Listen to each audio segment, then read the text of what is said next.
The Great Society, Johnson's Path to Power.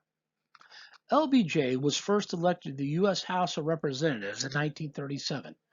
FDR took him under his wing, and LBJ secured key committee assignments.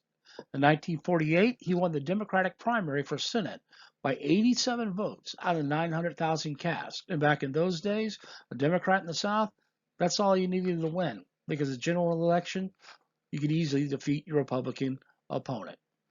In 1955, he rose to the rank of Senate Majority Leader. Johnson had, of course, been added to the ticket in 1960 to provide balance to the inexperienced Kennedy. His coarse, complex personality, his egotism, womanizing, and a need for control sometimes threatened to undermine LBJ's political motivation.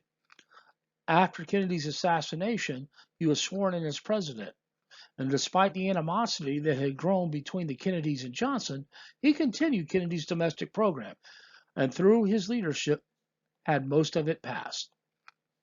In 1964, LBJ announced a war on poverty aimed at educating and elevating the nation's poor. His years of experience in Congress and his political savvy helped LBJ maneuver legislation through Congress.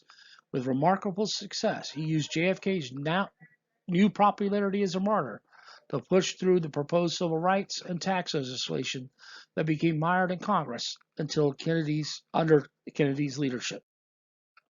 The Civil Rights Act of 1964. Southern Democrats filibustered against the passage of the Civil Rights Act of 1964. The Republican Party was not as badly split as the Democrats for the civil rights issue. Only one Republican senator participated in the filibuster against the bill. In fact, since 1933, Republicans had a more positive record on civil rights than the Democrats. In 26 major civil rights votes since 1933, a majority of Democrats opposed civil rights legislation in over 80% of the votes. By contrast, the Republicans favored civil rights in over 96% of the votes. The Republican pro-civil rights forces were blessed with the gifted leadership. Although Senate Majority Whip Thomas Kuchel initially managed the party's forces, it increasingly became clear to Democrats, Republicans, the press, and civil rights groups, and the White House that Republican Everett McKinley Dirksen of Illinois was the key man in the entire civil rights legislation effort. Roy Wilkins, then NAACP chairman, awarded Republican Senate Minority Leader Everett Dirksen of Illinois the Leadership Conference of Civil Rights Award for his remarkable civil rights leadership. Moreover, civil rights activist Andrew Young wrote in his book, An Easy Burden, that the Southern segregationists were all Democrats, and it was black Republicans who would effectively influence the appointment of federal judges in the South. Young also added that the best civil rights judges were Republicans appointed by Dwight David Eisenhower as president, and these judges were among the many unsung heroes of the civil rights movement. The act, signed into law by Johnson, prohibited the segregation in public accommodations, created the Equal Employment Opportunity Commission, and listed gender in the categories protected against discrimination. It also outlawed discrimination in public accommodations and employment on the basis of race, sex, color, religion, or national origin. War on poverty. Johnson had declared an unconditional war on poverty in America as the basis of his own legislative program. LBJ and other Americans had become more aware of the culture of poverty in America that led to ongoing multi-generational problems by reading Michael Harrington's The Other America.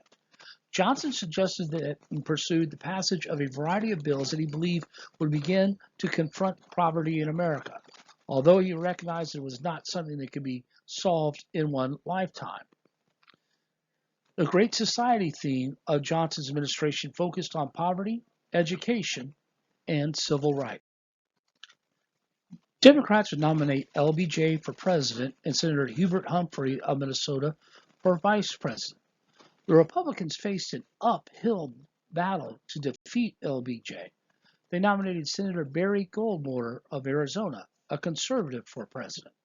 Goldwater suggested he might use nuclear weapons on North Vietnam and Cuba, and LBJ would play to American fears of nuclear war. The famous Peace Girl or Daisy Girl ad that you see to the right ran several days before the election and was very powerful. I encourage you to watch it. LBJ would win by a landslide, and the Democrats' increase in the majority of Congress gave him a foolproof majority to pass the legislation that Johnson wanted to do.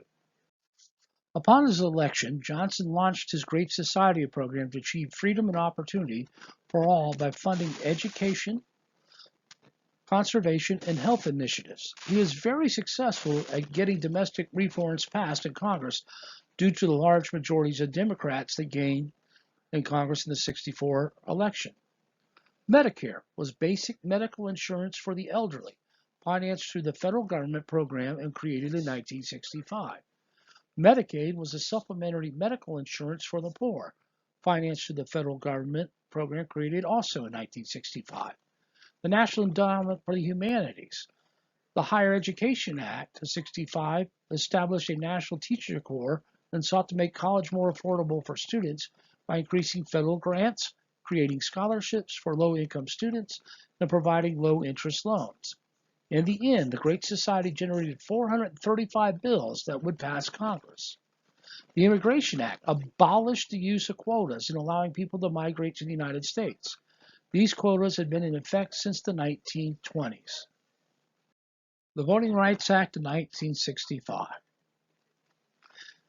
In 1965, the SCLC decided to march on Selma because African Americans counted for half the population but 3% of the registered voters. King hoped for a violent white response to the march to push through the Voting Rights Act of '65. Black and white activists were attacked on the Edmund-Pettus Bridge during their 54-mile march from Selma to Montgomery. James Reed, a white clergyman from Boston, was killed by white thugs in Selma. Early in the day, known as Turnaround Tuesday, King persuaded marchers to try again after police had halted the group's second attempt to walk to Montgomery. The Voting Rights Act enabled federal officials to register voters. It ensured all citizens had the right to vote. It abolished literacy tests and other state policies designated keeping African Americans from voting. Although there were some programs in the Great Society that were successful, a good percentage of them were ill-conceived. Funding for the programs collided with the efforts to fund both it and the Vietnam War. As a result, they did not have the impact they intended or expected, such as lowering the unemployment rate by paying welfare. As this graph points out, the poverty rate in numbers and the percentages were going down sharply before the passage of the various acts, indicated by the yellow graph line, and since then, the poverty rate has remained constant almost at the same percent, while some $20 trillion has been spent on the poverty programs that were designed to eliminate poverty. The tragedy of Vietnam, where we will see the increase of troops in Vietnam up to the Tet Offensive in 1968. Escalation in Vietnam. LBJ inherited the policy of preventing communist supremacy in Indochina. He did not see any reason to save Vietnam, but since the United States was already committed, he saw no way to extradite the advisors. On August 7, 1964, LBJ appeared on TV and informed the American public that the USS Maddox and the USS Turner Joy had been fired on by North Vietnamese vessels in the Gulf of Tonkin. Now, he did not mention that they had been monitoring South Vietnamese attacks on North Vietnamese troops planned by American advisors. He asked Congress for a resolution authorizing the president to take all necessary steps to repel attacks against U.S. forces. He received it, and by March of 1965, after he was elected president, combat troops began to arrive in Vietnam. LBJ's decision to go into Vietnam was consistent with the foreign policies of all presidents back to Truman, and at the time, military intervention was the logical next step for him to take. In a battle of wills, the North Vietnamese would win as public support for the United States would begin to erode.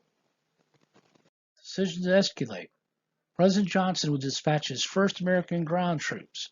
Robert McNamara, as Secretary of Defense, supported the buildup of U.S. forces in Vietnam. And between 1965 and 1967, the number of U.S. troops in Vietnam reached 500,000. The commander of U.S. troops in Vietnam would be General William Westmoreland. Early victories. On November 14, 1965, an understrength cavalry battalion, the 1st of the 7th Cavalry, Custer's Old Battalion, was airfield lifted into the landing zone X-ray in an effort to trap B-3. 2 other landing zones were created as part of this operation. Landing Zone Albany, and about 2.5 miles away, and Landing Zone Victor, a similar distance away. The landing was covered by 2 artillery batteries and aerial rocket artillery. The battalion commander, Lieutenant Colonel Hal Moore, led the assault, being the first to jump from his helicopters, with the 7th Cavalry found itself smack in the middle of 3 North Vietnamese Army battalions and regiments of the 33rd North Vietnamese Army Regiment. And this is what would happen over the next 5 days. The 1st Air Cavalry fought some of the fiercest battles in the Ai Drang Valley region of the Central Highlands. The battle marked the first military engagement between the United States and North Vietnamese ground forces. The U.S. inflicted heavy casualties on the North Vietnamese, 2,500 dead, and lost 234 of its own soldiers, with an additional 300 being wounded. The lesson that was learned from this, especially from the North Vietnamese and Viet Cong, was you cannot engage the American army and go toe-to-toe with them, or it will be a massacre. And soon they would develop different strategies of using guerrilla warfare against American troops. War in the jungle. Viet Cong military forces used tunnels and hit-and-run tactics against U.S. forces. The Viet Cong destroyed the notion of the front line. The United States would respond by using Agent Orange that harms the rural landscape and population.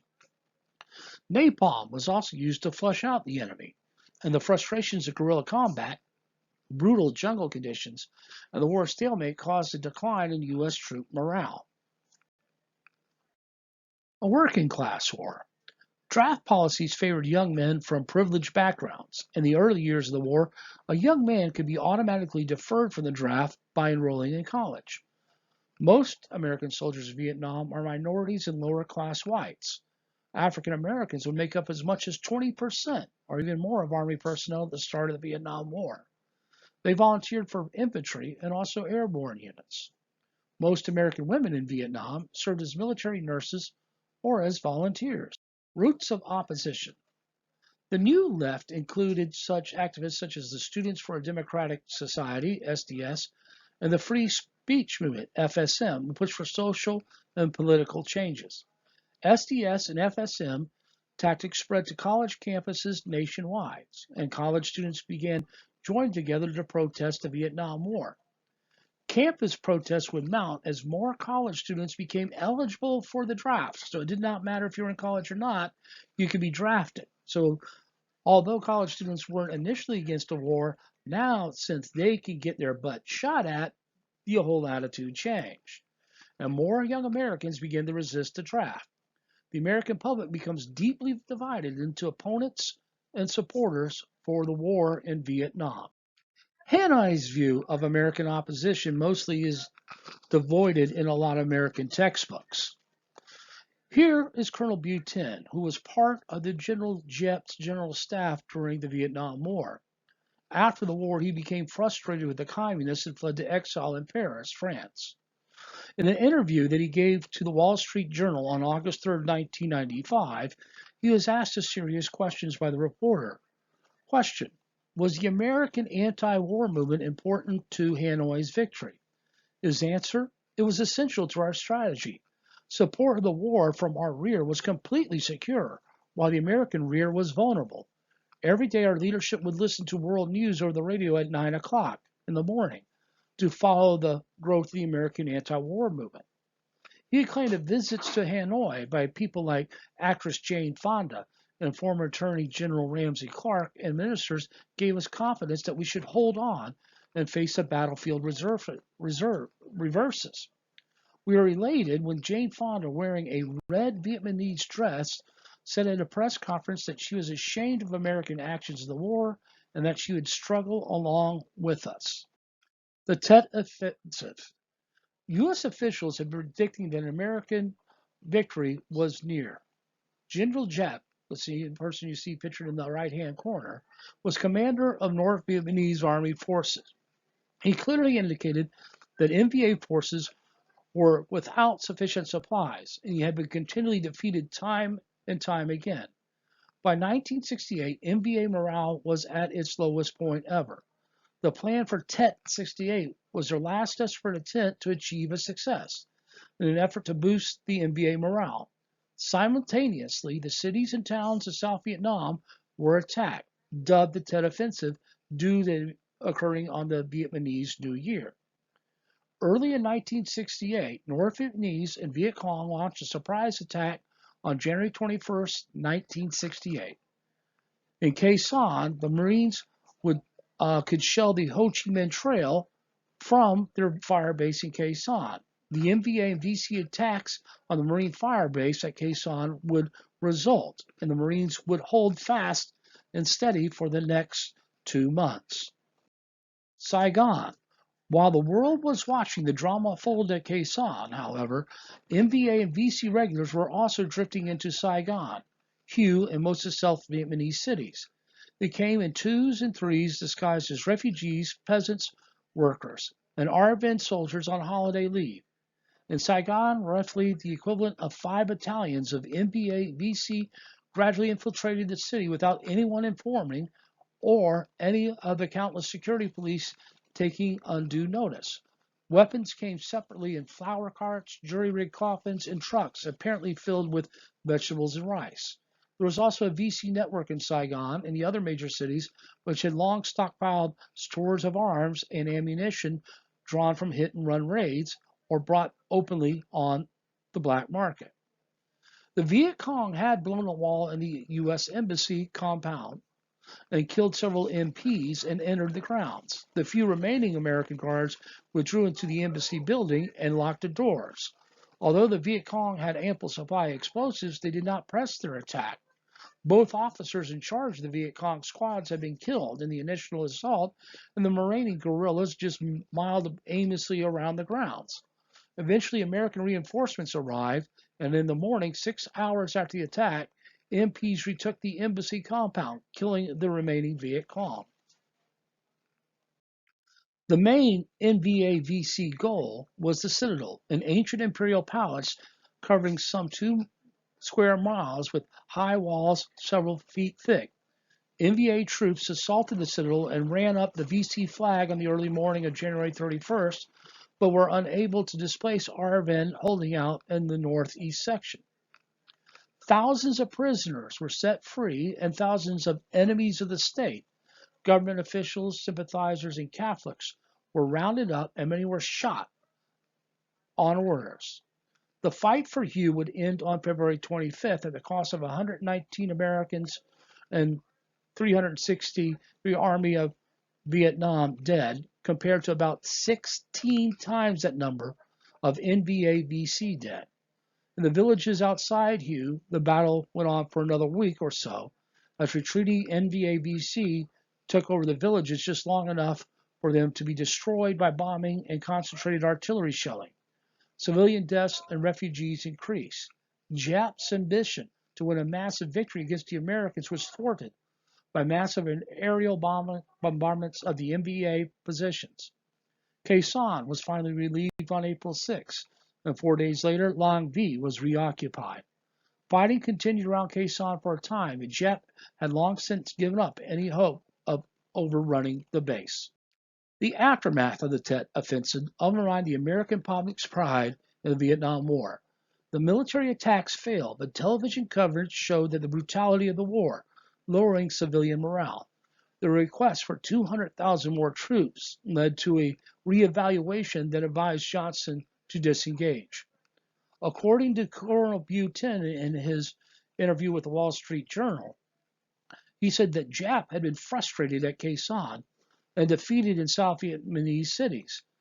When it was over, General Giap and the NBA viewed the Tet 68 offensive as a massive failure. We were on our hands and knees, and we had to prepare to negotiate a surrender with the United States.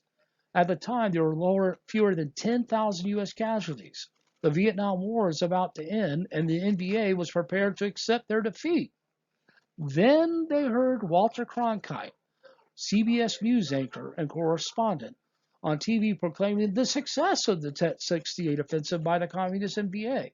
They were completely and totally amazed at hearing that the U.S. Embassy had been overrun. In reality, it had not. There were some VC who had been killed on the grassy lawn, but none have ever gained access. Further reports indicated that the riots and protesting on the streets of America, and according to Giap, these distorted reports were inspirational to the MVA. They changed their plans from a negotiated surrender and decided instead they only needed to preserve for one more hour, one more week, one more month, one more year, whatever it took. So eventually the protesters' America would help them to achieve a victory that was difficult for them to win on the battlefield. In the wake of the Tet crisis, advisors told Lyndon Johnson that the war was not winnable in traditional American terms, and shortly after Johnson's turnabout, Abrams replaced Westmoreland as head of U.S. forces in Vietnam. Senator Eugene McCarthy's strong showing in New Hampshire, the entry of Robert Kennedy in the race on the Democratic side, combined with the unraveling war, led LBJ to announce that he would not seek re-election. That and Walter Cronkite's statement, as he said, "If I lost Walter, I've lost America." So he closed by saying, "So tonight, in the hope of this action will lead to early talks, I am taking the first step to de-escalate the conflict. We are substantially reducing, the present level of hostilities. Accordingly, I shall not seek and I will not accept the nomination of my party for another term as your president." Violence in politics. On April 4th, 1968, Reverend Martin Luther King Jr. was assassinated in Memphis by James Earl Ray. King's death set off the worst wave of race riots in the nation's history. Fires devastated the west side of Chicago and Washington, D.C.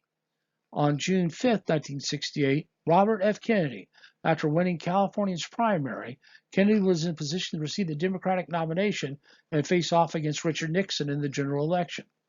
He would be assassinated by 22-year-old Palestinian Saran due to Kennedy's support of Israel. In the election of 1968, there would be three candidates, starting from the left to the right. George Wallace was the nominee of the American Party. In the middle, the Republicans at their convention in Miami chose Richard Nixon. And then next to him, Kennedy's death ensured that Hubert Humphrey would be the Democratic nominee. Kennedy's death altered the dynamics of the race. Although Humphrey appeared the prohibitive favorite for the nomination, thanks to his support from the traditional power blocks of the party, he was an unpopular choice with many of the anti-war elements within the party, who identified him with Johnson's controversial position on the Vietnam War. But the Democratic convention was held in Chicago, which attracted many anti-war protesters. Mayor Richard Daley in Chicago ordered 20,000 police and National Guardsmen to arrest to keep order.